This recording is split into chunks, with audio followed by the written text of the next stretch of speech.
Assalamu alaikum. In today's lecture, we will learn about pointers. In the previous lectures, we covered the topics like arrays, 2D arrays, strings. We studied C-style strings and strings using string class. We studied some predefined functions of strings, and now we'll move to pointers.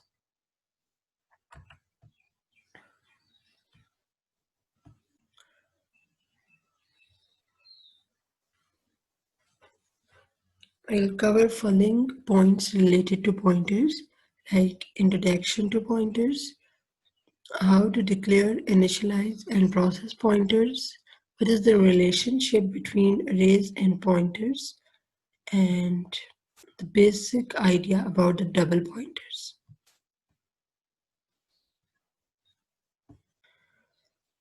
Pointers, variables are also known as simply pointers. You can use a pointer to reference the address of an array, an object, or any variable.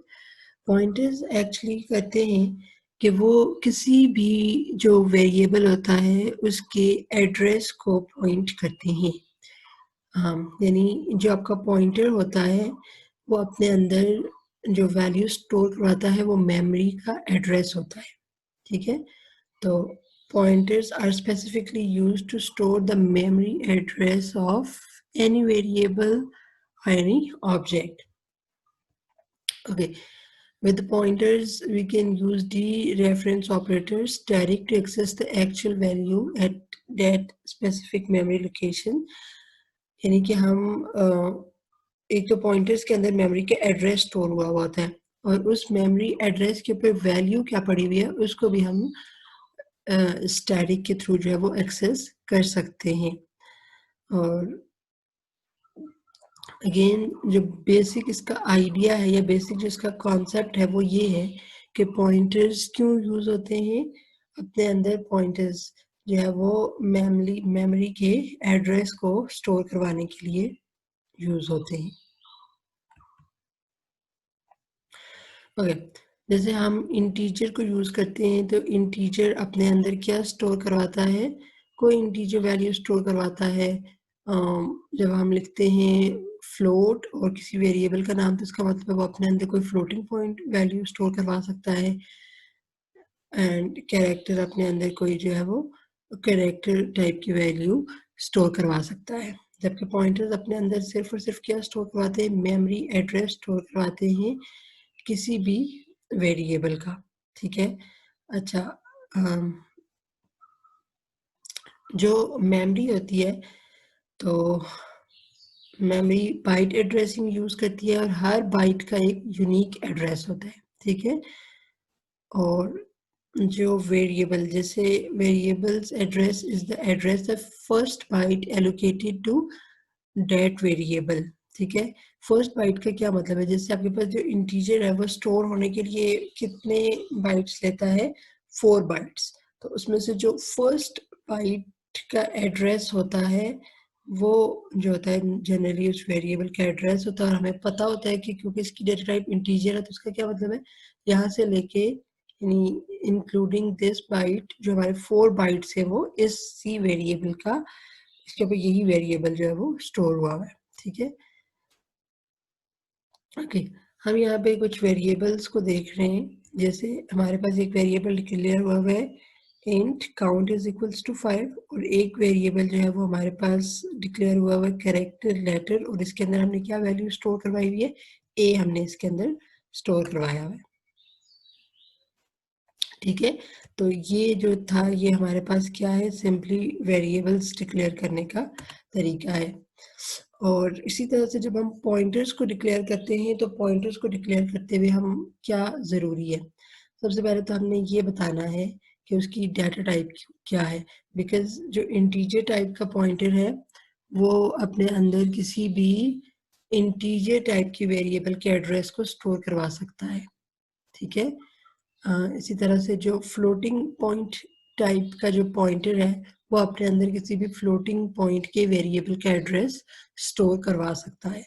तो इसीलिए इसका syntax लिखते हुए क्या ज़रूरी है कि सबसे पहले आपने उसकी डेटा टाइप मेंशन करनी है कि आप इसके अंदर किस तरह के वेरिएबल का एड्रेस स्टोर करवाना चाहते हैं। इंटीजर का एड्रेस स्टोर करवाना चाहते हैं, कैरेक्टर का एड्रेस स्टोर करवाना चाहते हैं, फ्लोटिंग पॉइंट का एड्रेस स्टोर करवाना चाहते हैं, ठीक है। उसके बाद स्टैटिक, और उसके बाद हम क्या लिखते हैं, वेरिएबल का नाम। तो अगर आप देखें तो जब हम नॉर्मली किसी भी वेरिएबल को डिक्लेयर करते थे तो हम क्या लिखते थे, डेटा टाइप, और साथ ही हम क्या लिखते थे, जो भी उस वेरिएबल का नेम होता था वो लिखते थे, ठीक है। तो इसका मतलब है कि जो आपके पास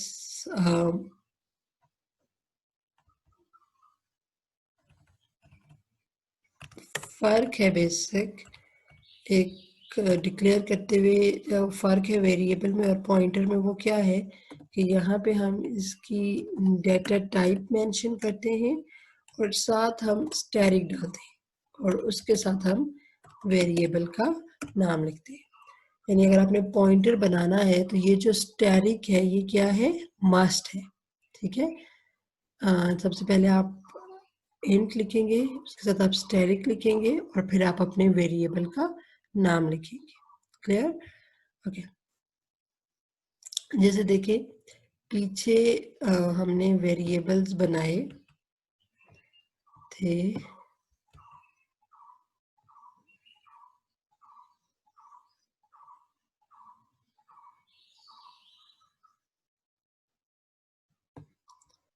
हमने काउंट वेरिएबल बनाया था और हमने लेटर वेरिएबल बनाया था।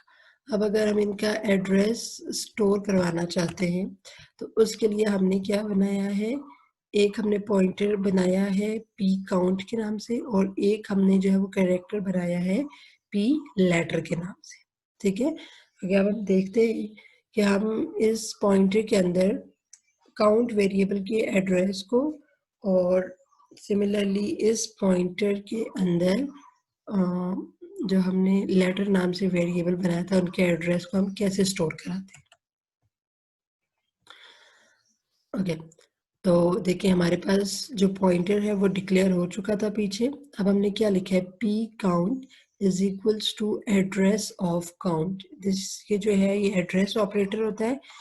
ये क्या करेगा कि काउंट का जो भी मेमोरी में एड्रेस है एक्चुअली ये उसे एक्सेस करता है, ठीक है।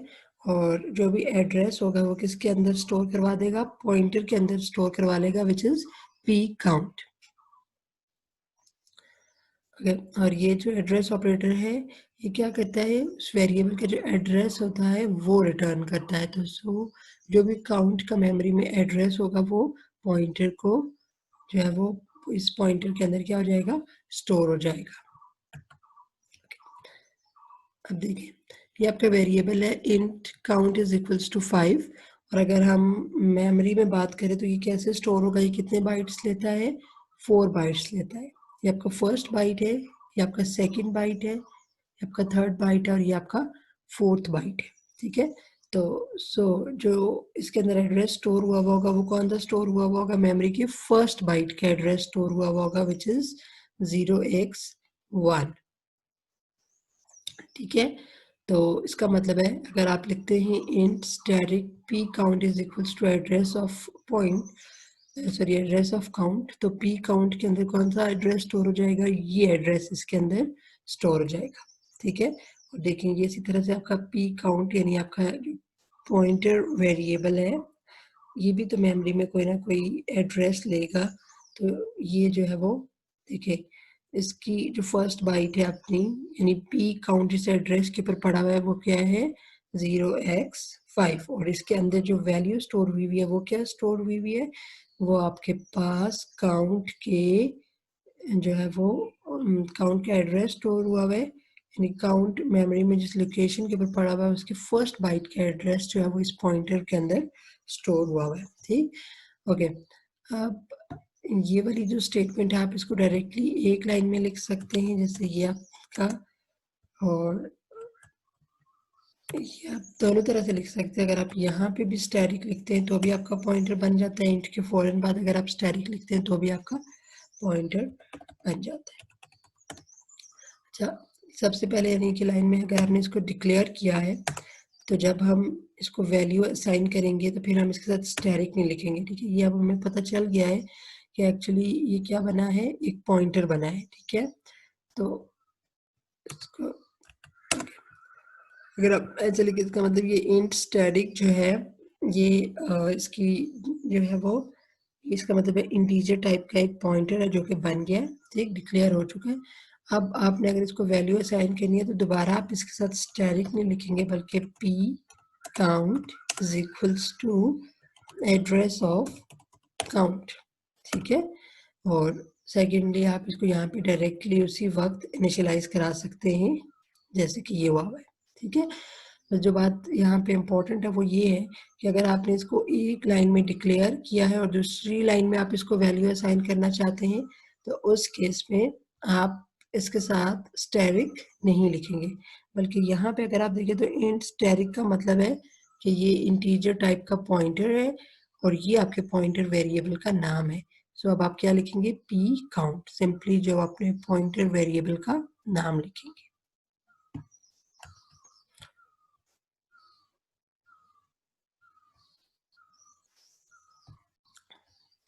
ओके, ये अब हम एक एग्जांपल देखते हैं। वही एग्जांपल है, इसके अंदर हमने क्या किया हुआ है कि हमने एक वेरिएबल डिक्लेयर करवाया है, देखिए ये हमारा वेरिएबल है int count is equals to 5, ठीक है। और साथ ही हमने ये एक जो है वो पॉइंटर बनाया है और इसके अंदर हमने काउंट का एड्रेस स्टोर करवाया है, ठीक है। अब अगर हम देखें प्रिंट करवाते हैं, सबसे फर्स्ट स्टेटमेंट हमने क्या प्रिंट करवाई हुई है, सी आउट एड्रेस ऑफ काउंट। और एड्रेस ऑफ काउंट क्योंकि पॉइंटर के अंदर पड़ा हुआ और पॉइंटर का नाम क्या है, पी काउंट, तो हमने क्या प्रिंट करवा लिया,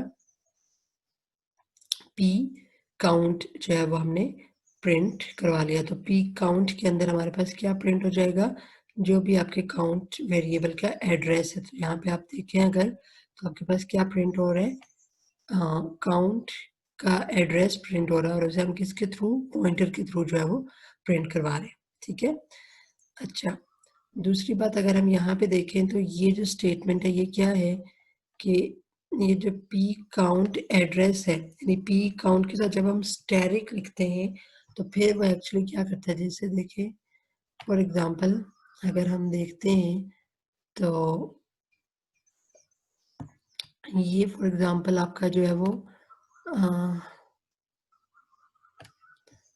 काउंट जो वेरिएबल है उसे हम यहाँ पे ओके देखें, ये आपका जो वेरिएबल है काउंट, ठीक है, इसके अंदर वैल्यू पड़ी हुई है स्टोर, इसके अंदर वैल्यू जो स्टोर हुई हुई है वो क्या है 5, और ये जो है वो इसका एड्रेस है, ठीक है। यानी इस एड्रेस के ऊपर जो है वो काउंट वेरिएबल स्टोर हुआ है।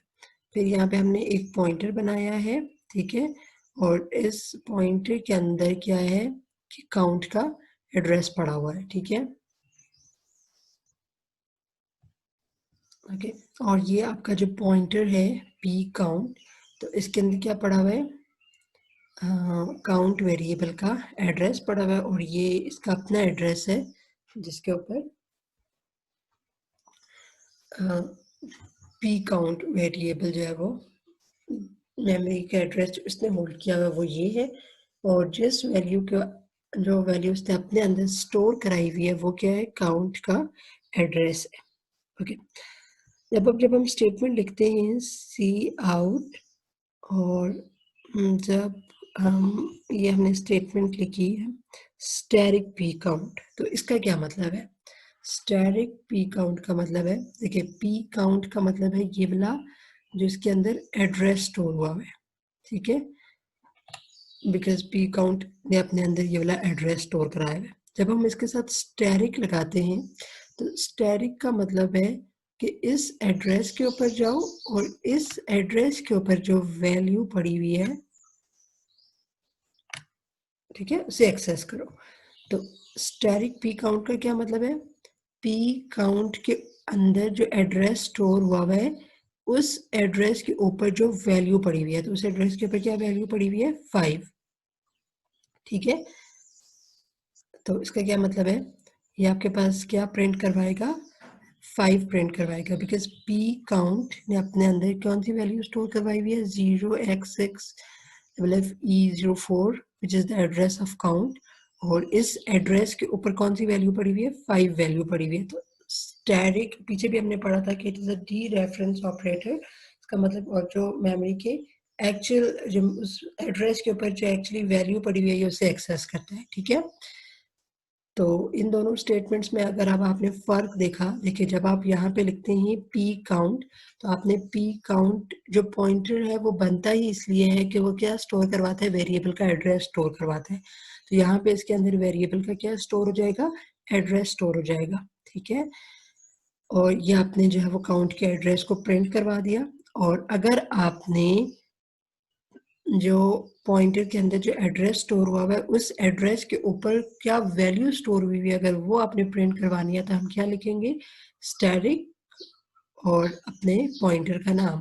तो ये क्या करेगा कि इस अपने अंदर जो इसके अंदर एड्रेस स्टोर हुआ है उस एड्रेस के ऊपर एक्चुअली जो वैल्यू पड़ी हुई है ये उससे जो है वो एक्सेस करेगा, और यहाँ पे क्योंकि सी आउट स्टेटमेंट है तो ये क्या करेगा? उसे प्रिंट करवा लेगा, ठीक है। और यहाँ पे अगर आप देखें तो काउंट के अंदर भी क्या पड़ा हुआ है? 5 ही पड़ा हुआ है, और स्टैटिक पी काउंट का मतलब है इस एड्रेस के ऊपर जो वैल्यू है तो वो भी क्या है? 5। सिमिलरली यहाँ पे अगर आप सी आउट एड्रेस ऑफ काउंट लिखें या इस पॉइंटर का नाम लिखे तो ये दोनों उसी एड्रेस को जो है वो प्रिंट करवाएंगे, बिकॉज हमने यहाँ पे ये वाला जो पॉइंटर है इसके अंदर क्या स्टोर करवाया हुआ है? काउंट का एड्रेस स्टोर करवाया।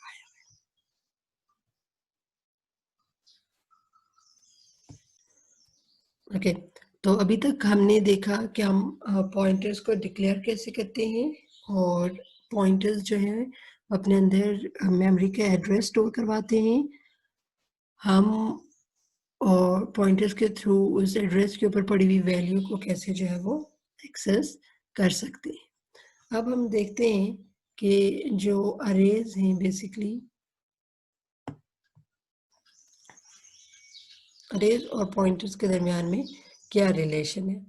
जब हमने अरे पढ़ी थी तो तब हमने इस चीज़ को बार बार देखा था कि अरे का जो नाम होता है वो अपने अंदर क्या स्टोर करवाता है? अरे के फर्स्ट इंडेक्स के ऊपर जो भी वैल्यू पड़ी हुई है वो उसके एड्रेस को एक्चुअली पॉइंट करता है, यानी वो एड्रेस उसके अंदर स्टोर हुआ हुआ होता है। तो इसलिए हम कह सकते हैं कि अरे is a kind of pointer, ठीक है। क्यों? क्योंकि अरे अपने अंदर क्या स्टोर करवाती है? अपने फर्स्ट जो एलिमेंट होता है, ठीक है, उसका एड्रेस स्टोर करवाती है। तो यहाँ पे देखिए ये मैंने क्या किया है, एक पॉइंटर डिक्लेयर किया है, ठीक है, और is equals to a double r, तो a double r is the array। इसका मतलब ये है कि a double r के अंदर कौन सा एड्रेस स्टोर हुआ होगा? फर्स्ट इंडेक्स, फर्स्ट इंडेक्स है इसका ये वाला, और इसका एड्रेस है दिस वन 0x32, इसका एड्रेस है, ठीक है। तो इसका क्या मतलब है कि जो आपका पॉइंटर है ptr, इसके अंदर ये कौन सा एड्रेस स्टोर हो जाएगा? 0x32 स्टोर हो जाएगा, ठीक है।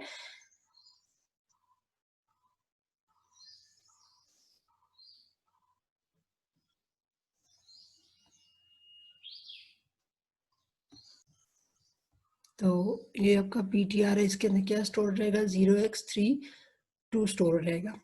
जब मैंने एक और पॉइंटर लिया है और इस पॉइंटर के अंदर मैंने क्या स्टोर करवाया है? एड्रेस ऑफ अरे ऑफ 2, तो इसका मतलब है ये 0 है, ये 1 है और ये 2 है।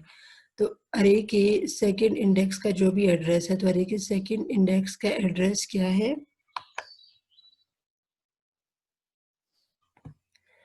अरे के सेकंड इंडेक्स का एड्रेस है 0x40।